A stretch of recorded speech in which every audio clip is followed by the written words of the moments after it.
sa Ginoo sa kanya pong mga salita na atin pong pagbubulay-bulayan sa umaga pong ito. At ang mga talata na atin pong pagbubulay-bulayan ay nakalagay po o nakatala sa aklat po ng Marcos.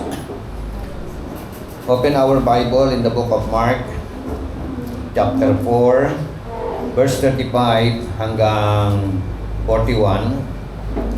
Ito po ang atin pong mababasa. Kinagabihay, sinabi ni Jesus sa mga alagad, tumawid tayo sa ibayo. Kaya't iniwan nila ang mga tao at sumakay sila sa bangka. Sa sinasakyan ni Jesus upang tumawid ng lawa, may iba pang mga bangkang nakisabay sa kanila.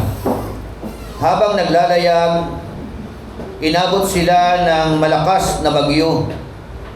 Kaya't ang bangkang sinasakyan nila ay hinampas ng malalaking alon at ito'y halos mapuno na ng tubig. Si Jesus ay natutulog noon sa may hulihan ng bangka, nakahilig sa isang unan. Ginising siya ng mga alagad at sinabi, Guro, baliwala ba sa inyo kung mapahama kami? Bumangon si Jesus at sinaway ang hangin. Tigil! At sinabi sa lawa, tumahimik ka. Tumigil nga ang hangin at tumahimik ang lawa. Pagkatapos sinabi niya sa mga alagad, bakit kayo natatakot? Hanggang ngayon ba'y wala pa rin kayong pananampalataya? Natakot sila ng labis at namangha at sabi nila sa isa't isa, anong klaseng tao ito? Pati hangin at lawa ay sumusunod sa kanya. Tayo po lahat ay manalangin. Purihin ka, aming Diyos na dakila. Ikaw na aming Diyos na nakatunghay sa bawat isa po sa amin. Salamat po sa iyo pong mga salita na amin pong pagbubulay-bulayan.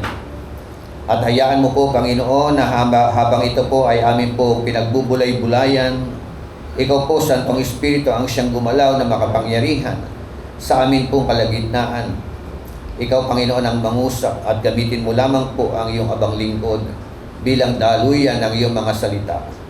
Kung ano man ang nais mong ipahatid sa iyong mga anak sa umaga pong ito, ikaw ang mapapurihan, ikaw ang siyang maluwalhati, ikaw po ang siyang magbukas ng puso at isip ng bawat isa po sa amin. At ikaw, Panginoon, ang siyang maglapat sa bawat isa po sa amin, magdagdag ng pananampalataya na nararapat lamang na ialay sa iyo. Salamat po, Panginoon, sa basbas na yun na pong iginawad at inaangkin po namin na ikaw po ang siyang gumagalaw na sa amin pong kalagitnaan. At dahil nasa kalagitnaan ka namin, Santong Espiritu, naniniwala po kami, Panginoon, na ikaw ang siyang gumawa o gumagawa ng himala sa amin pong mga buhay. Ikaw ang magpapatatag ng aming pananampalataya. Ikaw ang magpapalakas sa amin. Ikaw ang magpapatibay sa amin. Anumang mga bagyo na pwede naming harapin o nakaharap na, Panginoon Diyos. Sa iyo po lamang kami sasandal, sa iyo lamang kami dudulog, at sa iyo lamang kami magpapahingalay. Inaangkin po namin, O Diyos, ang katugunan na nagmumula sa iyo. At ito po ang aming panalangin na punong-puno ng tagumpay sa pangalan ng aming Panginoong Hesukristo. Ang lahat ay magsabi ng Amen at Amen. Sige po, palakpakan natin ang Panginoon. God of the glory. Ito na po kayo.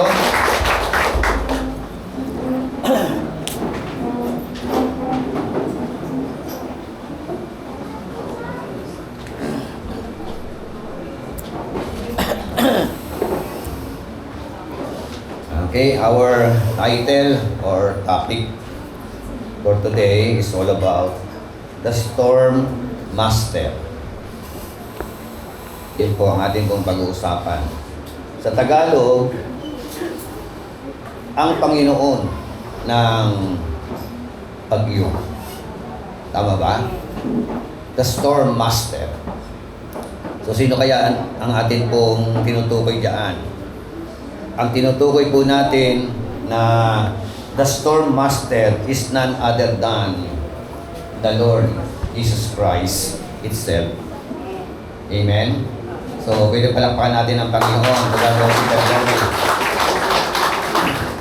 Hindi ko po alam ang mga bagyo na inyo pong kinaharap. Iba't iba mga struggles, iba't iba mga problema, ang inyo pong mga nakaharap na. At yung iba doon ay inyong napagtagumpayan. At yung iba, hindi ko alam kung napagtagumpayan. No? Baka sa ibang mga pagsubok, sa ibang mga bagyo na naranasan natin, yung iba doon, kayo ay bubigay. Po? Pero ako'y naniniwala, no?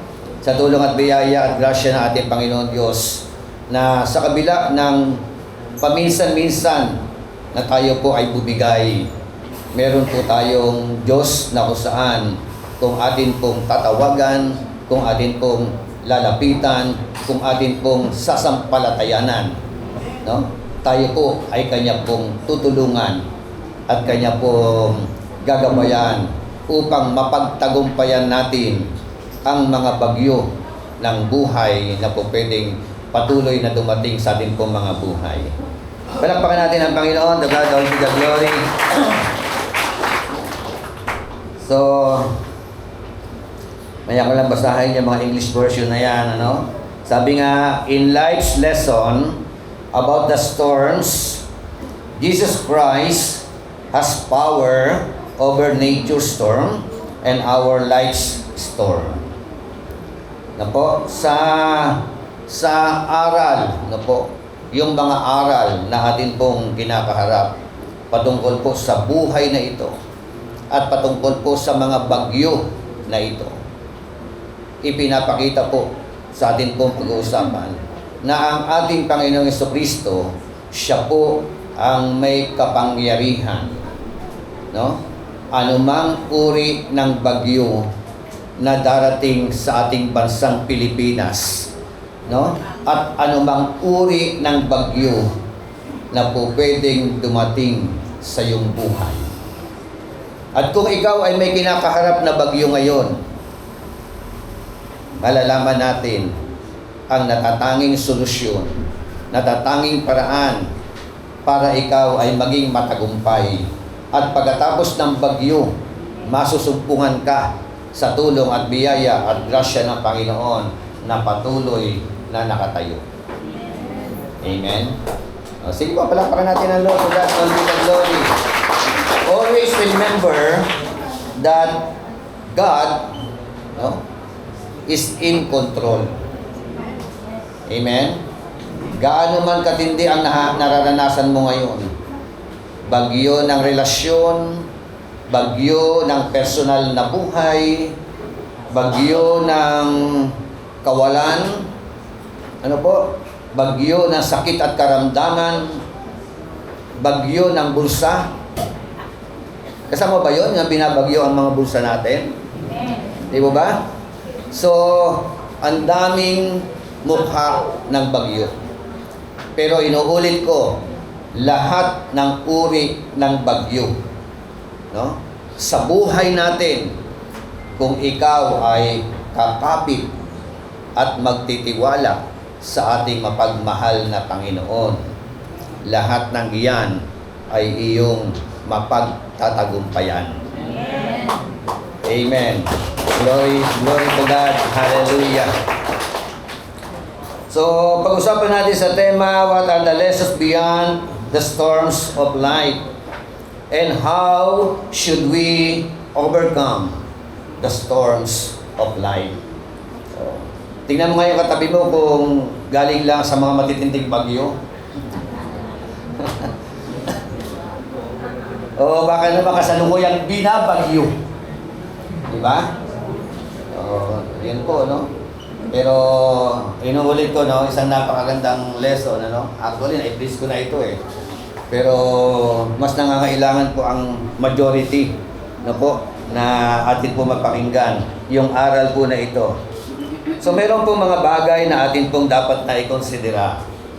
There are three things to consider na po in connection to this context regarding the storms of life. Amen? So we have the storm master. Amen? Sino yung storm master?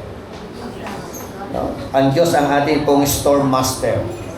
Okay, unang bagay na gusto ko pong pag-usapan po natin. The first thing to consider is stated in verse 35 na ang sabi po ng talatang 35, on that day when evening came, He said to His disciples, let us go over to the other side.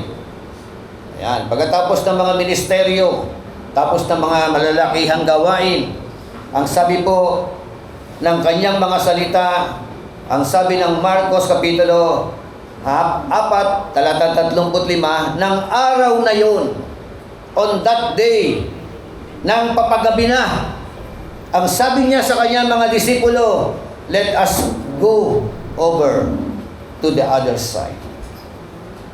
Amen? Let us cross over to the other side. Meaning to say, may journey na magaganap. May travel na magaganap. Hinihikayat niya ang kanyang mga disipulo, magtungo tayo from this place going to another place. Amen? Galing sa salita ng ating Panginoong Jesucristo na sabi nga sa travel po na yan, it was 11 to 13 kilometers from western shore to the eastern shore. 11 hanggang 13 kilometro ang layo mula sa lugar na yon patungo sa kanilang pupuntahan. Mahaba-haba 11 kilometers hanggang saan kaya yon? Hanggang bayan? Wala rito hanggang bayan? Ganun ba yon? Pwede, no? Hindi naman siguro hanggang Balintawak, Okay, pero yun po yung distansya ng tinatawag na travel na gagawin ng ating Panginoong Jesucristo kasama ang kanya mga disipulo. Na para bagang, alam niyo po, sa buhay po natin, we are all traveler. No? Ikaw at ako ay kasama sa mga manlalakbay. Amen po ba? Tayo po ay naglalakbay. At tulad nila, naglalakbay po sila from that place. Tayo naman, naglalakbay tayo from this place, from our contemporary situation. Saan patungo? Patungo sa langit na bayan. Amen? At bago tayo makarating doon sa langit,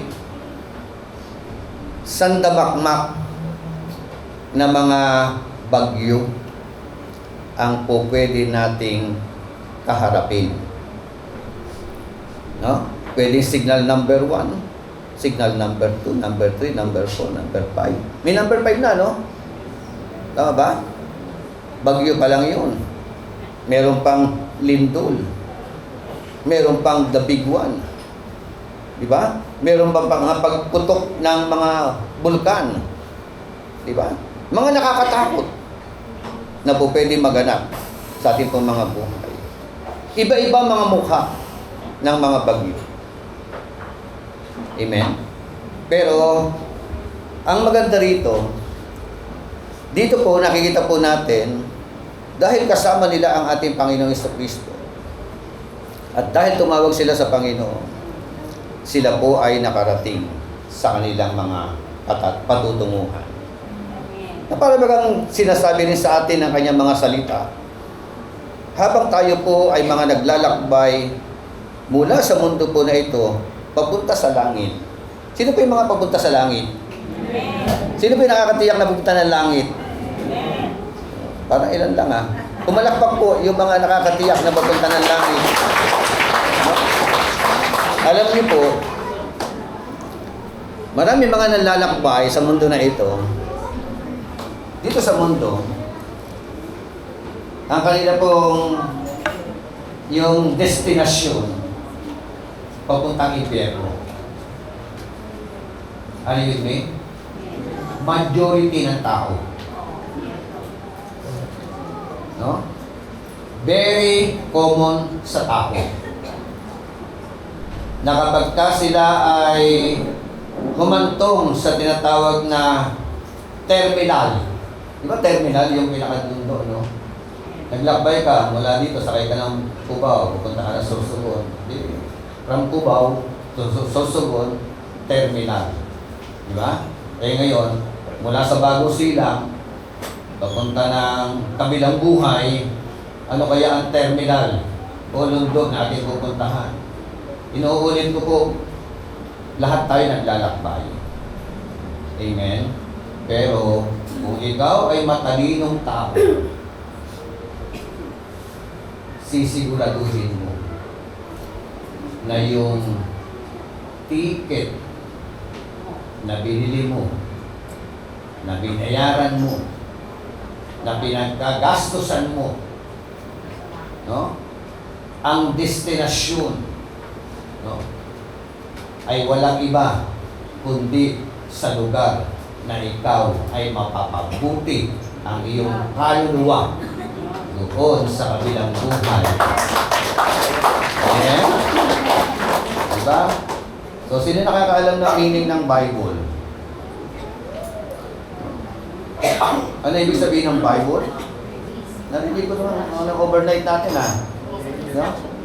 Ito raw ay aklat na nagbibigay ng instruction before leaving earth. Amen? So, di nakakala? Kompleto? Angel, ano? Sige nga. Yan, hindi, kulang eh. Yung before leaving earth na nasabi ko, yung unang dalawa. Ay, ganun din po. Ano? Basic instruction before your life ends. Or before leaving earth. Basic instruction. Di ba? No? Basic instruction. Yung aklat daw po na ito. No?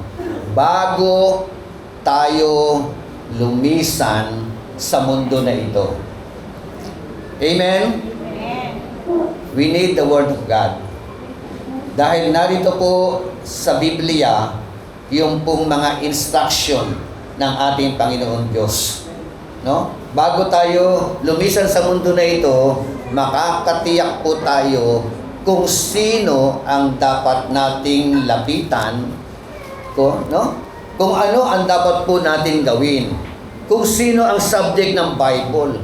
Alam niyo po kung sino ang subject ng Bible? Ang subject ng Biblia is none other than the Lord Jesus Christ itself.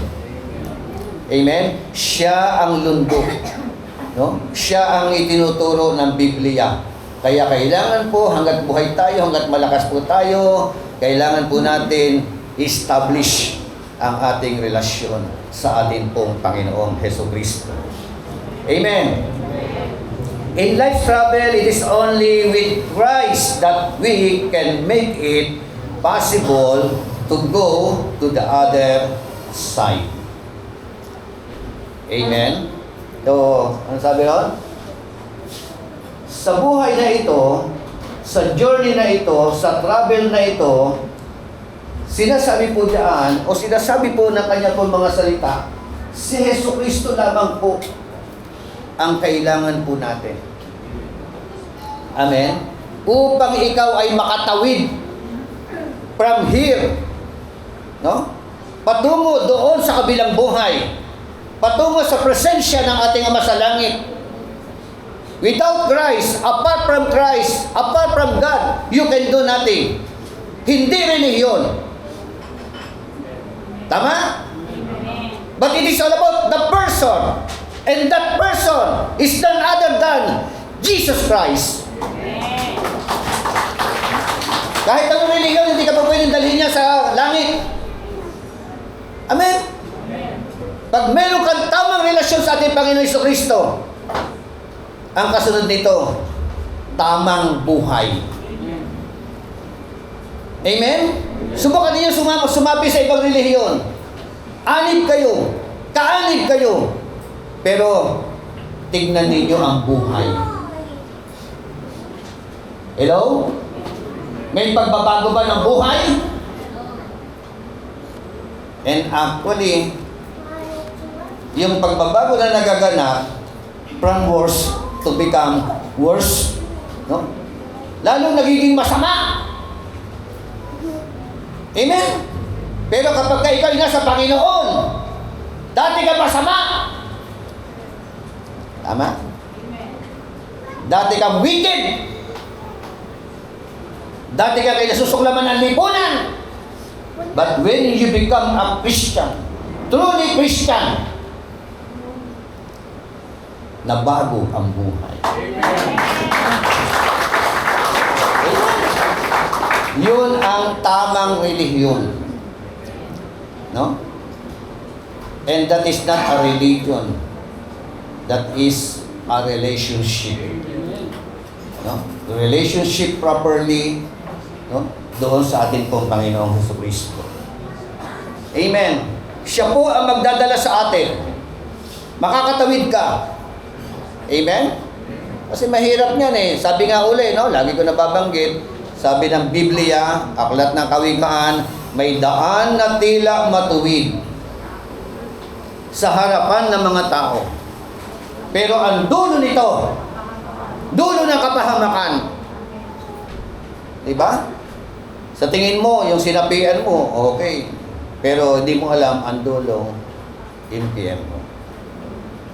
Amen?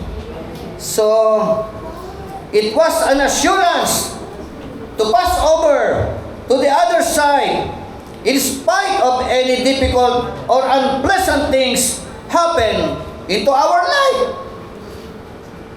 Sabihin nyo nga, assurance. Diba? Sabi ko nga, kung kayo po ay wise, diba? Kung kayo po ay matalino, kung tayo po ay matalino, i-assure mo. Amen? Yung iyong patutunguhan doon sa kabilang buhay. Amen? Kung matalino ka. Pero, ang nakakalungkot, marami pong mga taong matalino, no? Yung mga magulang na tao, matatalino sa mundo po na ito, pero pagdating po sa spiritual na aspeto ng kanilang mga buhay, napaka-mangmang. Are you with me?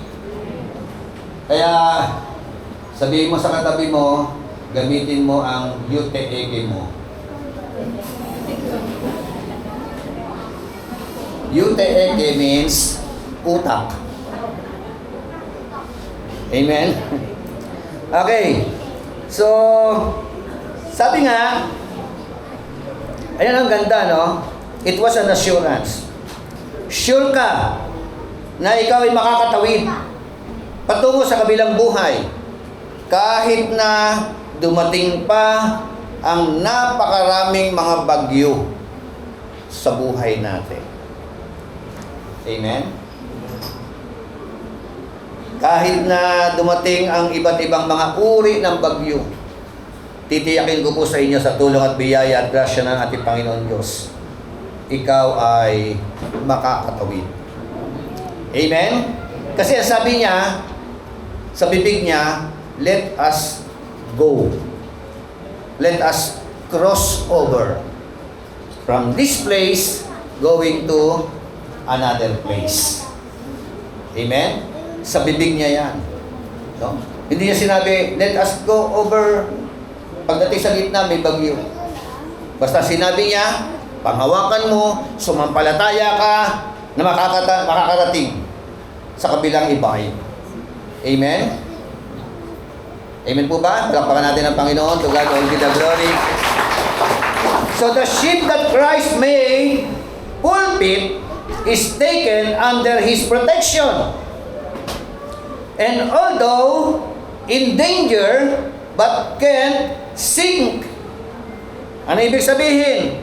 Yun daw pong bangka na sinakyan nila. Amen? Ginamit ni Kristo yan, naging pulpito. No? Sumakay siya dyan sa bangka na yan, na ginamit nila. At sa ibabaw ng bangka na yan, nangaral ang ating Panginoon Jesucristo doon sa mga tao. Amen? At yung bangka rin na yan, ang kanyang ginamit para sila maglayag from that place, going to the other place. Amen? Ibig sabihin, kapag ka pala ginamit ng Panginoon, ipinagamit sa Panginoon, buhay mo man yan, tinatangkilik mo man yan, ano man na meron ka, yan po ay iingatan ng ating Panginoon. Amen? Sige ba, palakpakan natin ang Panginoon. To God all be the glory. The sheep that Christ made pulpit is taken under His protection. Amen? Kaya isang napakalaking bagay, mga kapatid, hanggat malakas tayo, hanggat may hininga tayo, isuko na po natin ang ating mga buhay sa Panginoon. Isurrender na po natin ating mga sarili sa Panginoon. Amen? Ipagamit na po natin ang ating pong buhay sa Panginoon. Bakit? Ako po'y naniniwala na wala pong bagay na ibinigay kay Lord na napapahamak. Amen. Ano mang bagay na ipinagkatiwala sa kamay ng ating Panginoon Jesucristo, ito po, lahat napapabuti. Amen. So, nung ako po ay maglingkod sa Panginoon, wala akong regret. Amen? Hindi po ako nang hinayang. Amen po ba? Bakit? Kasi po, kitang-kita ng aking mga mata, karanasan na karanasan ko po, na kung papaano sa kabila ng mga bagyo na naranasan po natin, iba't ibang uri ng bagyo na dumating sa ating pong mga buhay, sa aking buhay, sa pamilya ko. Pero lahat ng bagyo na dumating sa amin, pagtapos ng bagyo, nakatayo po kami. We will all remain standing by the grace of the living God. Amen? So, ang ganda na kanya sinasabi. Kaya nga, not just only may protection ka, no? Yung bang tinatawag na protection in danger? Are you with me? Yung ba nagkakagulo na ang mundo? May peace of mind ka pa rin. May kapayapaan ka pa rin. Amen? Minsan meron na mga nangyayari, mga dilubyo sa malakala mga lugar. Pero nakita nyo, no? Di ba blessing ng Metro Manila? Nagbagyo sa Masbate, Sorsogon. Grabe yung mga bagyo na dumating sa kanila. Di mo ba? Lumindol sa Davao, lumindol sa Cebu. Pero nakita natin, pag-pray natin, sa Metro Manila, hindi gaanong matitindi. Tama? Hindi tayo napupuruhan, kumbaga. O nagiging sentro ng tinatawag na tumbok ng bagyo. Bakit? Kasi ako naniniwala, maraming mga mananampalataya, maraming mga Kristiyano ang patuloy na naniniluhod, nananalangin sa banal na presensya ng ating Panginoon Diyos. Let us go over to the other side. For God has prepared His work with us to accomplish. Ganun pala yun. Kailangan natin magpunta doon. Bakit? Kasi may panibagong ipapagawa ang Diyos sa iyo. May panibagong ipapakita ang Diyos sa'yo. Na ang Diyos na kasama natin, Diyos ng hibala.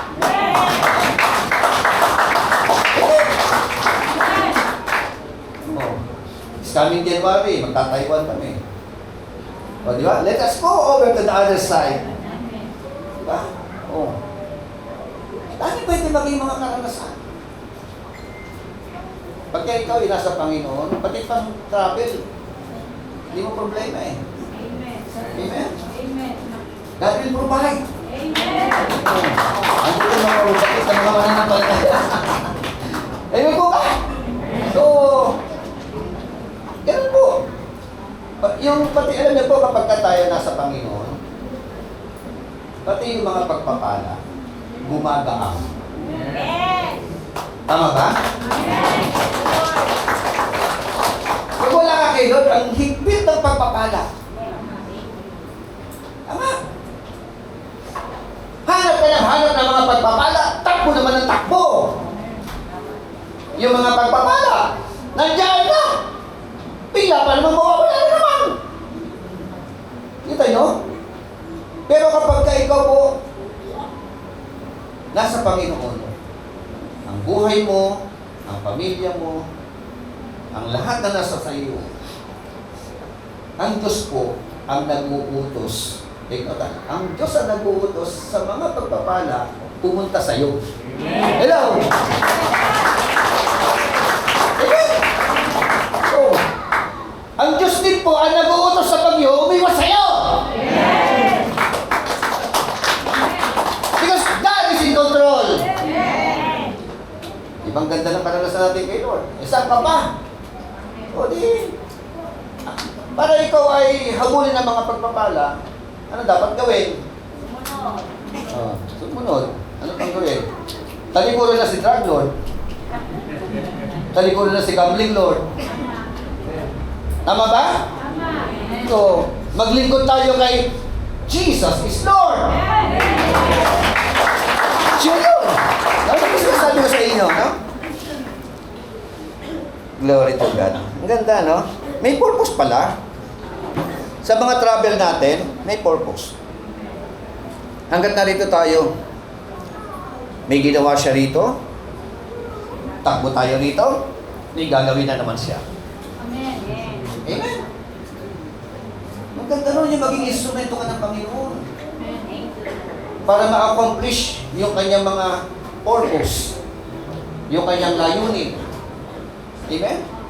So, paano ka magiging instrumento? Suko mo yung buhay mo kay Lord. Tama ba? Pag suko ang buhay mo kay Lord, naku, malayang gagalaw ang Panginoon. Ayun buhay. Consider the assurance to cross over. Amen? Sure.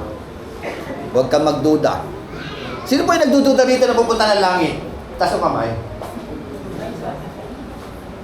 May nagdududa pa ba? Huwag kang magduda. Amen? Sino po yung nagdududa rito na siya ay pagpapalain ni Lord? Nagpapalag pa kayo. Hindi na yung sinabi ko, pakinggan yung sinabi ko. Okay. Sino ulit nagdududa? Pumalakpak!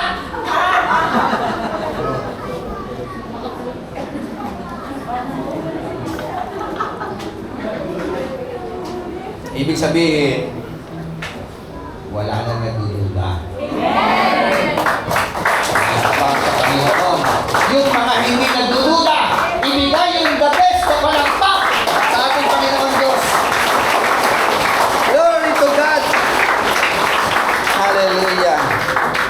Because we have the storm master. Amen? Siya yun. Si Kristo. Yung storm master. Sabi nga ng kapatid natin kanina, no, si Mamukot, kapag totoo siya, nag-share siya sa akin. Siya, sabi nga, yung kapatid ko, may trabaho na. Meron po, di ba? Samantalang tagal-tagal, walang trabaho. No? Tapos siya, kasama siya sa contender na makakapagtupad ng 20 days. Oh, di ba? Ito yung mga pagpapala ng Panginoon ay hindi mo inuuna ang Lord. Diba? Hanap ka ng hanap ng trabaho, layo ng layo ang trabaho. Yung personal na karanasan po namin yan. Kaya buhay na patutungo sa amin yan. Amen? Pangalawa, the storm arise and hits the boat. Kita mo, no? Verse 37, ang sabi po diyan, talatang 37, Tagalog, habang naglalayag, inabot sila ng malakas na bagyo, kaya't ang bangkang sinasakyan nila'y hinampas ng malaking alon, at ito'y halos mapuno na ng tubig. Oh. Habang naglalayag, ano nangyari? Meron daw sa ibang salin, suddenly, the fierce gale came. Amen? Karaka-raka! May nabuong bagyo! At nang mabuo ang bagyo, bumuhos ang bagyo. Hinampas ang bangka. Halos mapuno na ng tubig. Ayun, no? Anong implikasyon yan? Anong aral sa atin yan na binabanggit diyan? Ang sabi nga, and there arose a fierce gale of wind. No?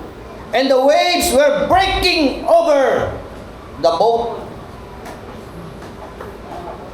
Yung bang, no kaya, sino yung si Brother Gomez, diba? Seaman yun eh. Siguro ang dami ng bagyong may naharap doon sa kalagitnaan ng dagat. Diba? Nakakatakot maglayag, pagka may bagyo. Yung bang na-hit ka talaga ng bagyo. O laging in danger.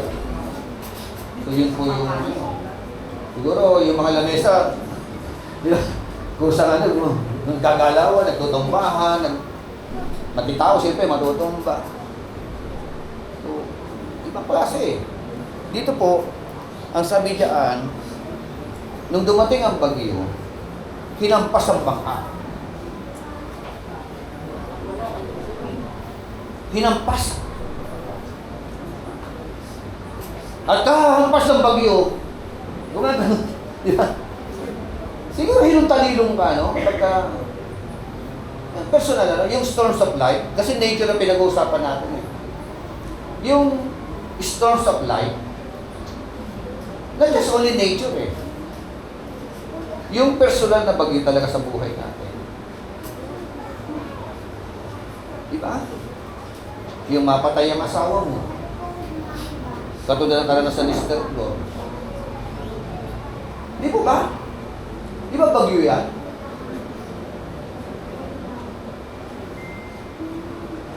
Nung balaman mo yung anak mo, adik.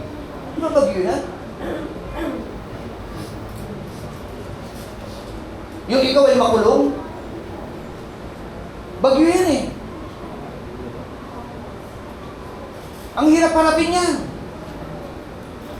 Nung ikaw'y magpa-check up, may cancer ka.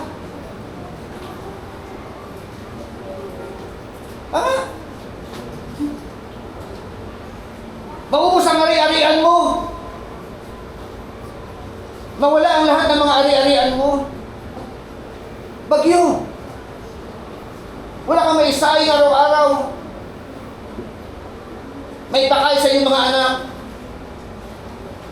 Mga bagyo na kinakaharap po natin, nawiwintang tayo. Nakaka-stress. Nakaka-depress. Kung wala ka sa Panginoon, pwede kang bumigay. Kaya sabi mo sa katabi mo, huwag kang bibigay. Huwag kang bibigay. Hindi bumigay ang bangka! Tama? Pero pinasok ng tubig ang bangka. Ang sabi nun, halos papuno na. Kaya sabi mo nila sa katabi mo, huwag kang mapupuno. Di ba? May mga senaryo na nakakapuno.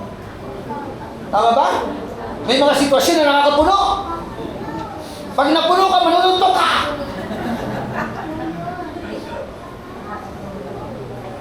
Tama? Oo.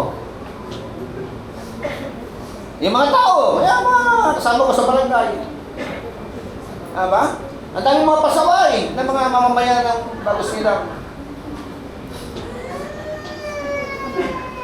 Pag hindi mahaba ang pasensya mo, bibigay ka. Amen?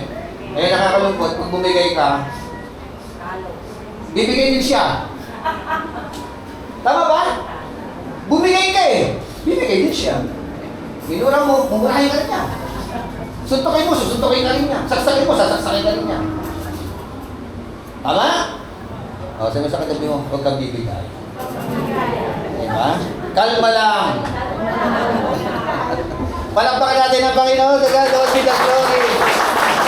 And there arose a fierce gale of wind. Hindi pang karaniwan ng bagyo na naranasan nila. Amen. Katulad mo. Katulad ko. Katulad ng bawat isa po sa atin. Hindi pang karaniwan ang mga bagyo na naranasan na natin. Amen? Pero ang mabuting balita, kahit na hindi pang karaniwang bagyo ang mga naranasan natin, tinulungan tayo ng Diyos. Mahal tayo ng ating Panginoon. Amen? Glory to God. Hallelujah.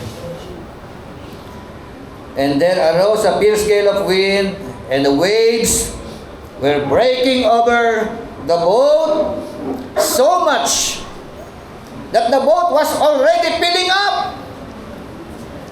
Diba mayroong implikasyon, no? Sa buhay din natin, yung karanasan ng bangka. Tignan niyo, no? Kaya, overcomer ang bangka, inulit ko, kasi ipinagamit, no? Sa Panginoon ang bangka. Amen?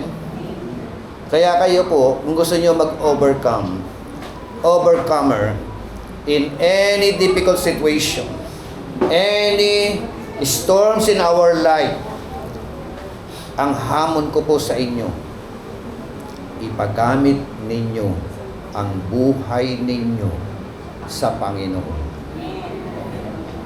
Amen? Pag ipinagamit mo ang buhay mo sa Panginoon, mapapabuti. Mapapabuti. Magiging mabuti. Yung buhay na yan, gaano man kawasak yan, isurrender mo lang yan kay Lord. 100% sinasabi ko sa inyo ito. Karanasan ko po yan. Amen? Dating wasak ang buhay, sira ang buhay. Pero nung isinurrender ko ng buong buo ang buhay ko sa Panginoon, binago niya. Naayos niya. No? Kumilos siya ng makapangyarihan. Amen po ba? Kaya ngayon, ine-enjoy ko na lamang ang mga biyaya ng Panginoon. Amen? So, ang sarap na naman. Nagta-travel ka? Nag-journey ka along this here on earth? Ine-enjoy mo yung presensya ni Lord? Ine-enjoy mo yung mga pagpapala ng ating Panginoon? Kaysa naman nagta-travel ka, sambako ang mukha mo. Di ba ang dami nagta-travel, nagulgulo ng buhay? Ang dami mga tao ngayon, wasak ang buhay, sira ang buhay. Marami mga pinatatakutan. Di ba? So, saan ka pa? Di ba? Suko na! Kay Lord! Surrender na lahat kay Lord! Huwag na magtira! Amen! Ano ang maganda nangyayari? Why did the storm arise? Bakit ito nagkakaroon ng bagyo? Una, the storm arises as the consequences of our sin. Amen? Ang bagyo dumarating because of consequences. Amen? Bakit? Kasi nga, inaani natin kung ano man ang ginagawa natin. Tama ba? O, like for example, bakit ka nagkasakit? Sa baga. Huh? Bakit? Babay ka nakakasagot niyan. Diba? Eh, bakit? Bakit ngayon pulubi ka na? Dati mayaman ka. Ano dahilan? Diba? Eh, bakit ano? Bakit? Hindi mo maramdaman ang pagmamahal ng mga anak ko sa'yo? Bayaan na. Naging pabaya ka magulang. Eh, bakit hindi ka nakatapos ng pag-aaral? Nagbulakbol ka! Tama?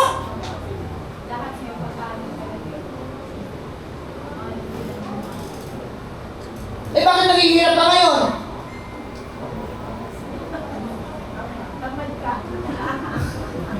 Tamad ka.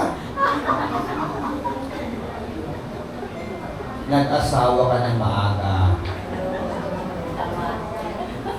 Tama? Pinag-aaral ka. May pang-aral naman ang magulang mo.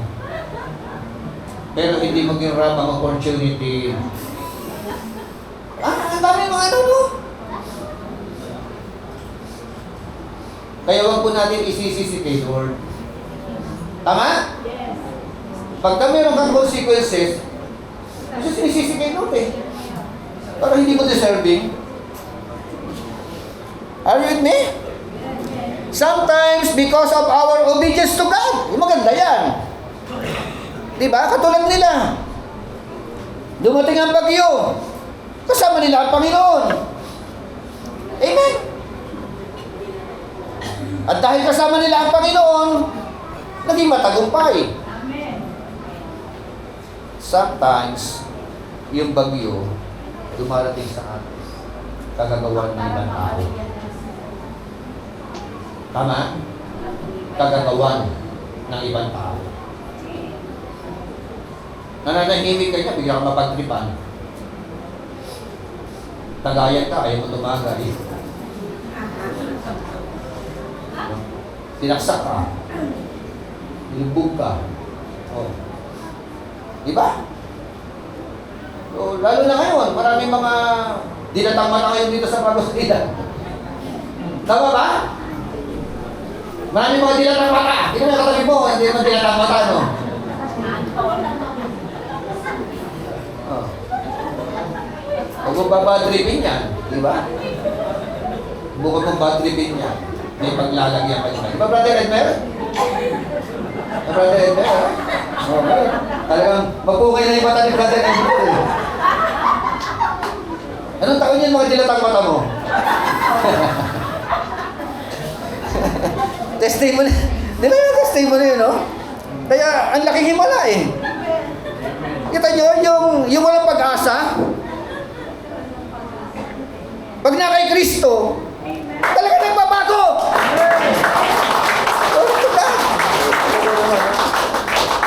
Yan po yung mga dahilan, ano? So the storm arises unexpected. Suddenly. Di ba?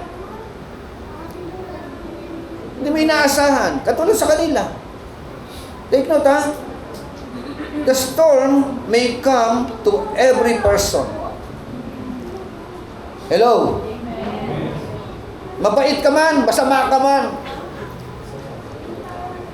May come to every person. Diba? Nakakaawa nga lang. Napanaano ko na yung passion ko kay Brother Kim. Hello? Kim Atienza. Brother Kim ang lapas na sa likod. Yeah? Nakakaawa siya. Nakakaawa, no? Kaya sabi niya, marami nga akong pera. Yaman nga. Pero kung may ibabalik ko lang ang nakaraan,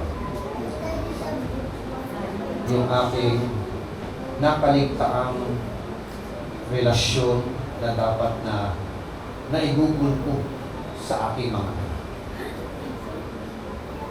hindi na maibabalik. Diba? Napabayaan ang mga bata. Dahil napabayaan ang mga bata, napariwara ang mga bata. To the point, nagpakamatay ang isa sa kanyang ina. Amen?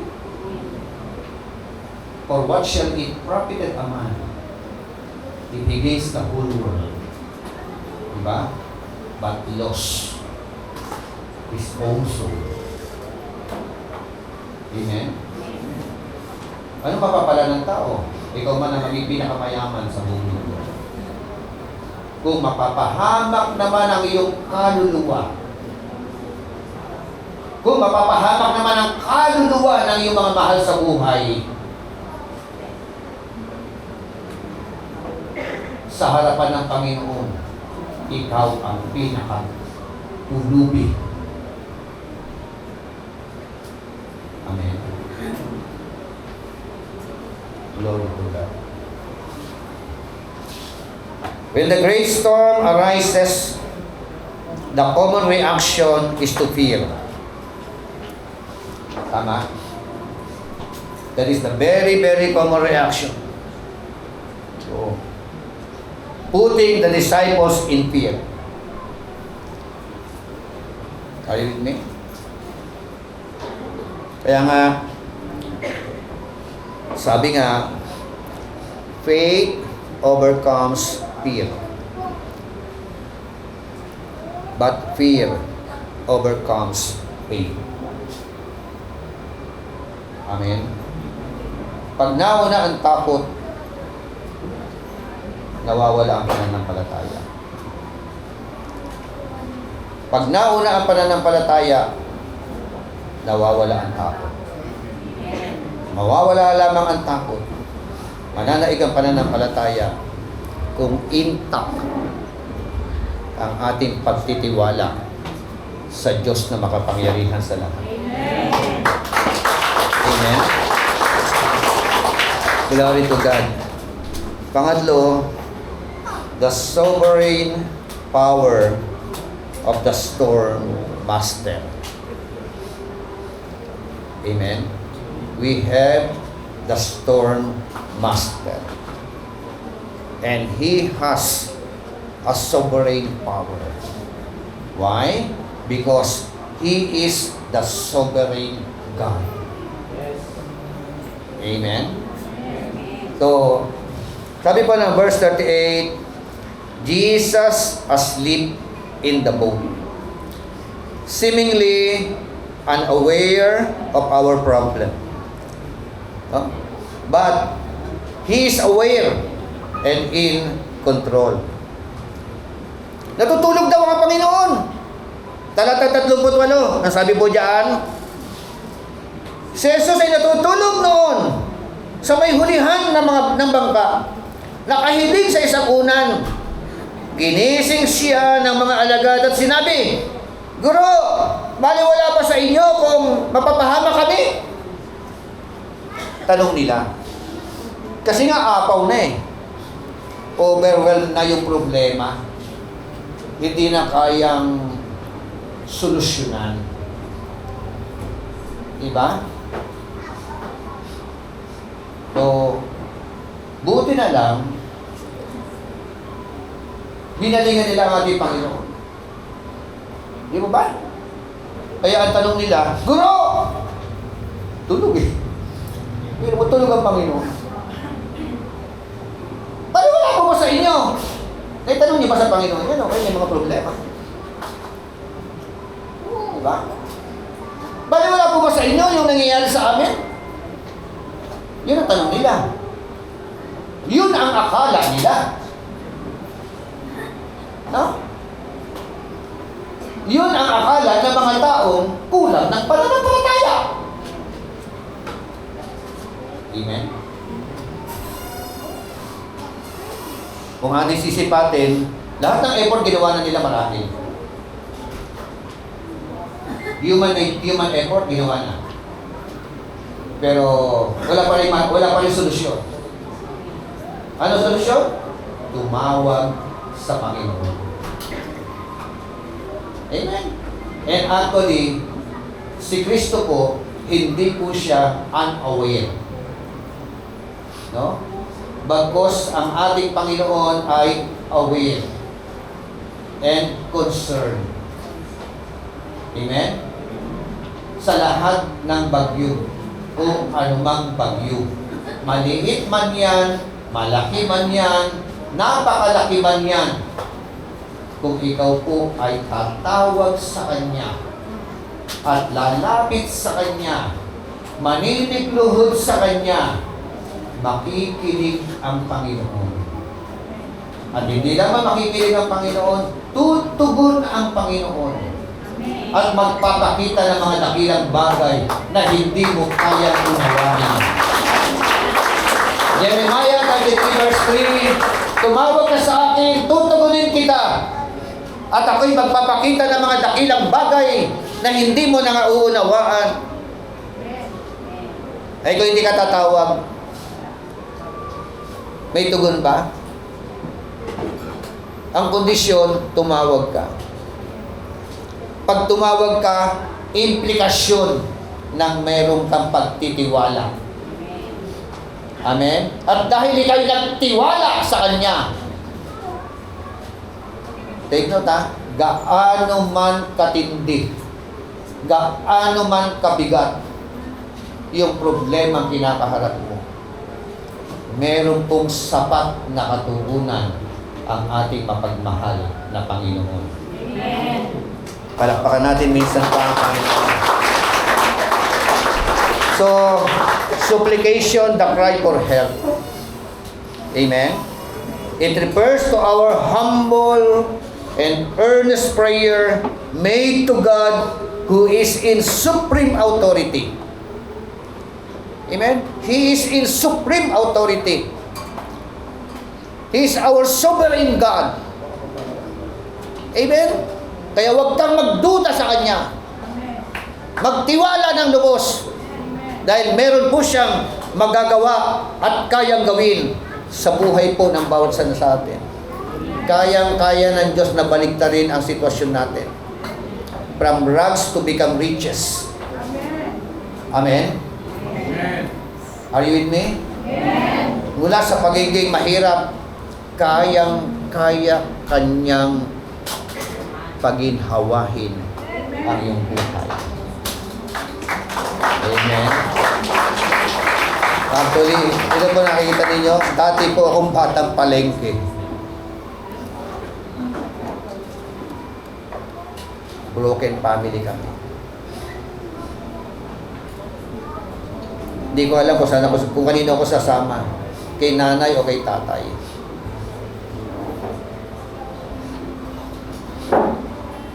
Pero nag-decide ako, wala ako sinamahan sa kanila. Doon ako tumira sa palengke. At sa palengke ng Balintawak Cloverleaf Market, may istorya ako dyan. Naging founder ako ng fraternity dyan. Naging drug addict ako dyan. Nahuli kami dyan na nagmamariwana. Nilagyan kami ng placard. Inikot kami sa buong Balintawak Cloverleaf Market. Huwag nyo akong tularan. Adik ako.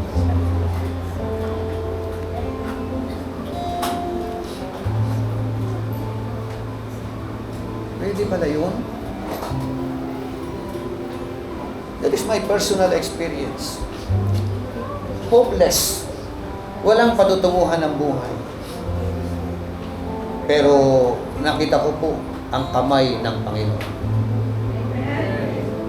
Ang galaw at kilos ng Panginoon. Iningatan ako ng Panginoon dahil akong founder. Ilang beses akong hinanting ng taugama, ng mga okso, sige-sige, Sputnik. Nilusob ang Balintawak Cloverleaf Market. Natutulog ako sa isang, yung iniupahan namin na higaan. Tapos nakalatag lang kami dyan sa dinaanan ako. May nakitang pulot. Yun ang tinira. Ano pa lang? Sa panahon na yun, yung protection ng Lord nasa akin na.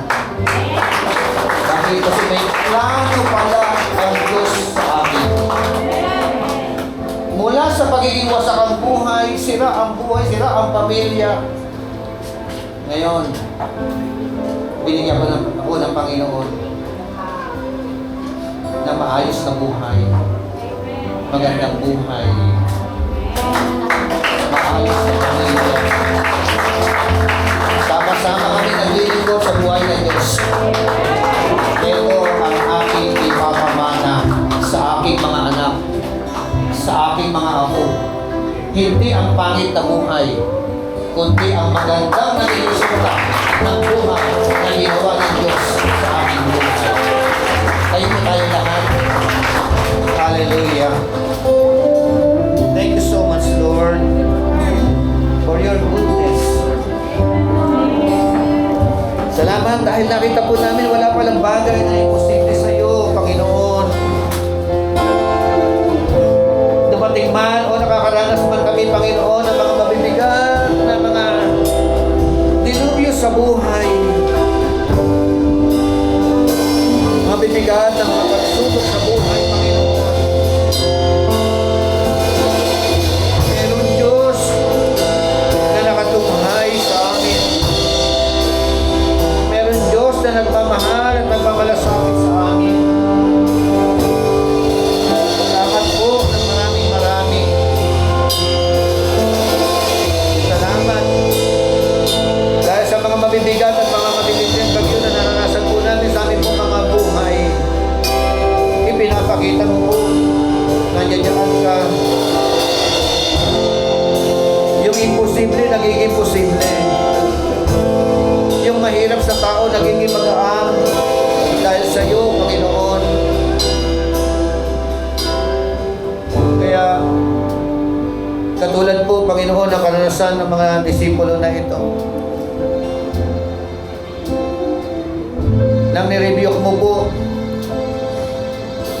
ang bagyo sumunod sa iyo, Panginoon. The wind died down. At pagkatapos, Panginoon, na maipakita mo sa kanila na maging ang hangin, maging ang bagyo ay sumusunod sa iyo, namangha ang mga disipulo. Tunay na kamangha-mangha ka, Panginoon, dahil hindi ka po pangkaraniwang tao. Ikaw po ay Diyos na nagkatawang tao. Diyos na makapangyarihan sa lahat. That you are in control. Any other storms na naranasan namin, ano man bagyo, Panginoon.